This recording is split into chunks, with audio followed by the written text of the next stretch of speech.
Hey everyone, have I here been another video on Dragon Ball Z Dokkan Battle. In this video, we're going to be discussing the up-and-coming LRs that's going to be dropping on the top legendary summoning banner for the 7-year anniversary. You can call it part 2.5, part 3.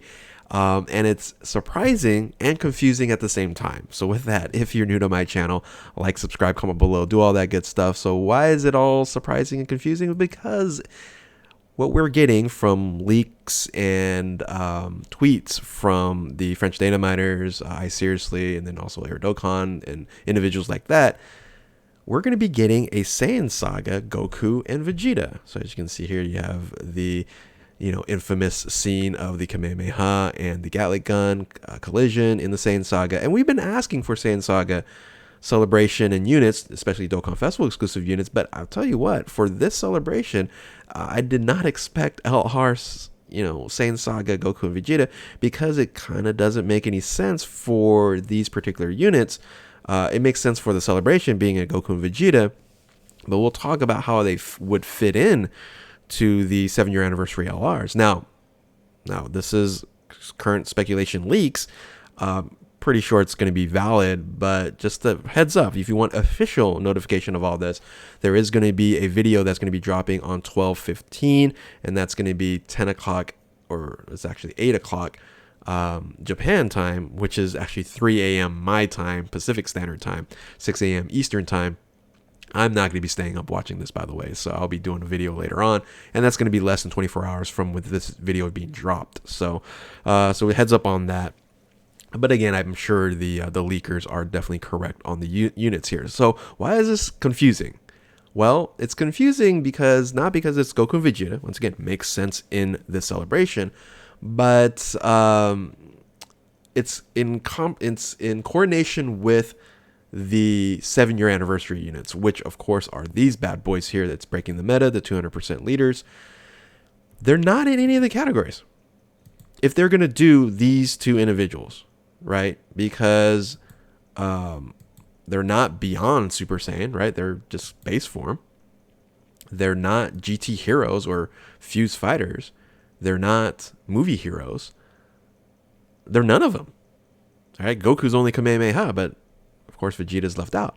So it makes zero sense for them to issue these types of units here. Now, I don't expect them to actually be a base form Goku and a Vegeta. I expect it to be Kaioken Goku and possibly like grade 8 Vegeta. That would make more sense for LRs, because we don't have those versions of LRs. We do have, plenty of like free to play base form Gokus.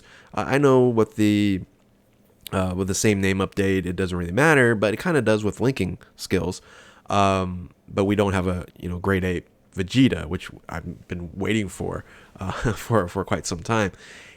However, if they're going to fit these units here into these categories, these categories right here, it would make most sense for them to actually be these units to be transformation units, or have some sort of indication for them to be on different categories so they can be run on these teams. Because if they're not able to run on the 7-year anniversary teams, these LRs are an absolute skip, and they're really going to be worthless until these units actually get some sort of leader skill buff.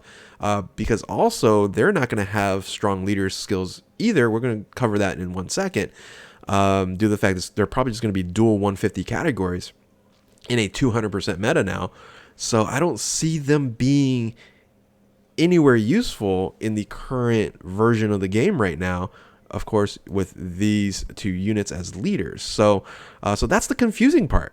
That is the absolute confusing part, unless they do like a Kaioken into an active skill transformation into Blue or Super Saiyan 4 or something of that nature, which doesn't make any sense for the SAIYAN Saga. But it could be more of, hey, it starts at the SAIYAN Saga and then it's going to move through the years. It could be like a transformation unit to go to the Super Saiyan, maybe even Super Saiyan 3 into Blue or God into Super Saiyan 4 as the final transformation. And then these units become very valuable because they're going to be on a lot of different categories, and that would make a lot more sense if they want to capitalize on the part 2, part 3 celebration of the 7-year anniversary, right? That would make the most sense, but I don't see them doing that.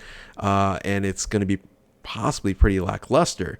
Now, if we just look at Giant Ape and Kaioken Goku, this would generally be speaking probably a int Goku as a unit here, because that's the one type advantage that's missing Kaioken Goku. But then Great Ape Vegeta, you can really use any type advantage there. But I'm guessing then strength, another extreme strength unit, because this should be extreme unit on there, which would make sense. Or they can just change it up as well. They can do strength Goku, because it's just the free-to-play one there. Is that just the free-to-play one? Yeah, the free-to-play one. And then int on the Vegeta as well. So either way, I think they'll go either way on the type advantage on here. But I think strength, AGL, and int would be definitely the ones to call, since we just got attack and physical. Now let's look at what the leader skills would be, because here's the thing: we're not going to get 130s anymore, because these are done. If they issue out another 130, I am gonna be very, very disappointed, because the last 130s did recently come out, which was these two guys here, right? The Krillin and Gohan, and then the exchange Vegeta and the Goku, right? They are 130% leads. And kind of going through the pattern here, yeah, they are missing some attack and a bunch of physical ones, but I really don't think that these they should even touch 130s anymore. They should just retire these LRs and not provide them anything else. So we do have two options for the leader skills here. We have the dual 150s. So these are the current dual 150s in the game right now. Makes sense that they will go this route here. And then I'm showing also some Dokkan Festival exclusive 150 dual categories as well. Or they're going to go 150, key plus 4, 150, 100, which these are generally celebration units, right? So we have this unit here. Actually, wait a minute. Where's the... okay, so this dual 150 for the 17 and Frieza, and then you have just the MVP 17 as a 150, 100. So these are really the only two options. They should not be doing 130 leads here. I don't expect them to give us, 200% non-Dokkan Festival exclusive leaders. But I do expect them to do at least a dual 150. This would then fit in with extreme strength and int as well as non-Dokkan Festival exclusive LRs. Even an AGL. They can even do an AGL, of course, there. So I think the options fit in perfectly with dual 150s. And of course, generally speaking, you're not going to run these as leaders, being so weak when it comes to now the 200% meta. So there you have it. This is once again the confusion. We'll have the full on details tomorrow. I just want to make this quick video here just because, of course, this is a little bit hype, a little bit confusing, a little bit disappointing, a little bit exciting. It's just kind of a little bit of all until we get the full details of all this. But, again, we are going to get some hyped units for the Saiyan Saga. I still think we should get a Dokkan Festival exclusive TUR celebration version of these units here.